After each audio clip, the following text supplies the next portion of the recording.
민주당이 공약집에 적시된 것과 똑같은 내용을 대통령이 되짚은 것인데 민주당은 연일 대통령과 정부를 비판하고 있습니다. 지금은 수험생 불안을 키울 때가 아님을 다시 한번 강조합니다. 이재명 대선 후보도 킬러 문항 배제를 공약으로 제시한 바 있습니다.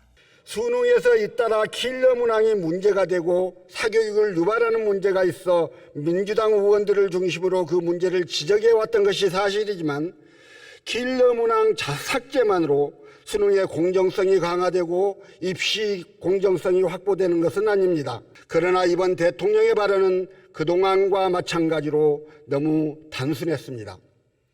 결국 몇 년에 걸쳐 수능을 준비해온 학생, 교사, 학부모만 혼란에 빠졌습니다. 수능 문제가 쉬우면 변별력을 가지기 어렵게 되고 상위권 대학을 중심으로 변별력을 보완하기 위해 논술, 면접, 실기 등 대학별 고사의 비중이 쏠릴 테고 이를 준비하기 위한 사교육 시장은 오히려 극대화될 것이라는 걱정이 쏟아지고 있습니다. 미디어 오늘 사교육 의존도 높은 수능 초고난도 문항 출제 금지.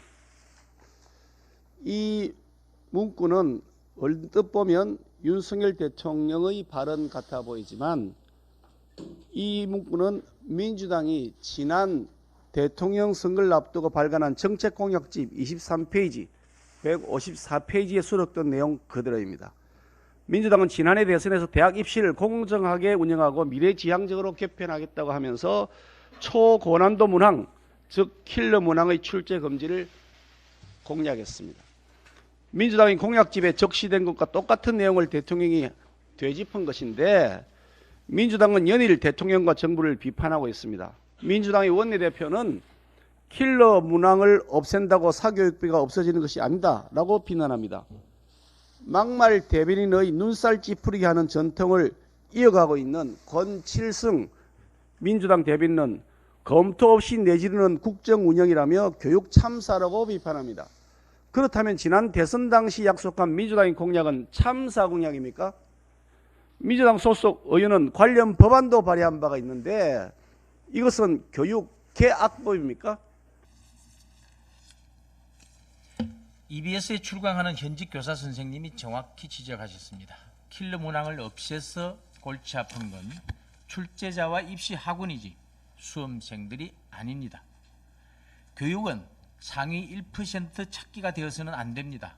상위 1% 골라내기 위해서 99%를 일부러 틀리게 만들고 들러리를 세우겠다는 것은 안 됩니다.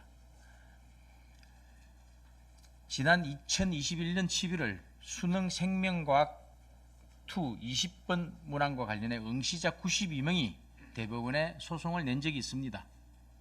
재판부가 수험생들의 주장을 인정하여 수능 평가의 궁극적인 목적을 언급한 바가 있습니다.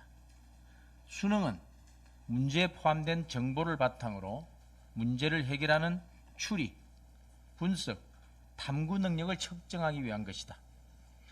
출제자는 수험생들이 논리성, 합리성을 갖춘 풀이 방법을 수립하여 문제 해결을 시도할 경우 정답을 고를 수 있도록 문제를 구성해야 한다. 대부분의 판결이 수능의 바람직한 방향을 제시했다고 봅니다. 교육은 국가의 미래이자 우리 아이들의 생존이 달려있는 문제입니다. 길이 아닌 길을 가면 안 됩니다. 길을 가야 합니다. 지금은 수험생 불안을 키울 때가 아님을 다시 한번 강조합니다. 이재명 대선 후보도 킬러 문항 배제를 공약으로 제시한 바 있습니다. 이재명 대표는 이재명 후보를 따르기 바랍니다. 아마추어 정부가 또 사고를 쳤습니다. 수능을 불과 5개월 앞두고 대통령의 수능 출제 난이도 발언으로 교육 현장은 대혼란에 휩싸였습니다. 홍보수석은 쉬운 수능, 어려운 수능 문제가 아니라 사교육 의존 문제라고 해명하면서 하루 만에 대학 입시를 총괄하는 교육부 국장을 교체하고 명확한 근거도 없이 사교육 카르텔을 언급하며 교육과정평가원까지 감사하겠다고 합니다. 수능 출제 시스템에 대한 불신과 입시 불안까지 정부가 스스로 조장한 꼴입니다. 대통령이 올 초부터 수능 문제를 쉽게 내라고 지시했는데 담당 국장이 따르지 않았다는 게 교육부가 직접 밝힌 담당국장 면직, 대기 발령 이유입니다. 결국 6월 모의평가가 어려워서 대학 입시를 총괄하는 담당국장을 정지를 했다는 말입니까? 6월과 9월에 실시하는 수능 모의평가와 11월 수능은 교육부와 한국교육과정평가원이 주관합니다. 6월 모의평가를 어렵게 출제하면 9월은 쉽게 출제하여 그 결과를 토대로 실제 수능의 난이도를 조율하는 방식인데 대통령의 서투르고 성급한 한마디에 쉬운 수능은 기정사실이 되었습니다. 모의평가와 수능 출제와 관련해서 교육부 장관뿐만 아니라 실제 출제 업무를 담당하는 교육과정평가원 원장과 그 누구도 출제위원들에게 난이도 조정을 일방적으로 지시하지 않습니다. 수능 출제위원회의 독립성과 자율성이 무너지게 되면 앞으로 각 교과 전문가들이 수능 출제 준비 과정에서 엄청난 부담에 시달리게 될 게 뻔합니다.